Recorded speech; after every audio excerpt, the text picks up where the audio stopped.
So the Contemporary Art Center is a non-collecting contemporary museum. That means that all of our work features contemporary artists, and we don't own any of the work. It continues to change, which makes it really exciting when you're programming here. So the Contemporary Art Center was actually founded in 1939, and that's a fact that a lot of people kind of become surprised about. But then it was contemporary art to see Picasso and Matisse. It's really been that way ever since it was founded. We were founded by 3 women, which is really cool. And they wanted to create an outlet for modern art at the time. So we were called the Modern Art Society. And ever since then, it's really been our mission to continue to show contemporary artists, living artists mostly, because they show really what we're dealing with every day in our lives. So right now we have 4 exhibitions on view.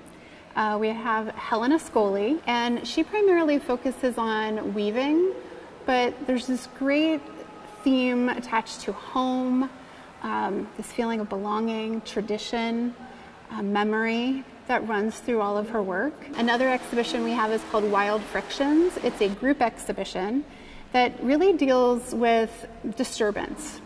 And so while a lot of the pieces in the show aren't necessarily about 2020 and COVID and the uprisings, they really give you that feeling of disruption or kind of balking at tradition. And then we have Stephanie Jameson. That show's called End Over End.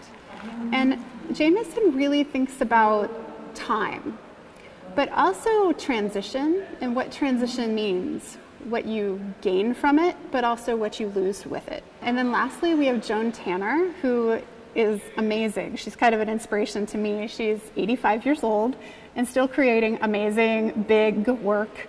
And she created this gallery full installation that really thinks about Zaha Hadid's building and plays with the idea of space and plays with the architecture, which is just really fun. So one of the phrases I use all the time is the first line of our mission statement, which is art and the creative process belong to all people. And that's something that comes through in our building. You know, there are no stairs. You walk right in off of the street. And even Zaha Hadid, created this urban carpet, where you're allowed to walk in off the street. It's the same level and it comes right up the side of the building. We really think through community needs with all of our programming and what that means. We're not just making programs, we really try to research, what the community is, what they're asking for, and to create programs for and by the community. And that's really what makes it so successful. If it's really not important to someone, why do it, is kind of our motto. So we take a lot of pride in the fact that, we do research for our programs. I ask teachers what they need to do our educator programs, right, in order to make them better and to really work for them.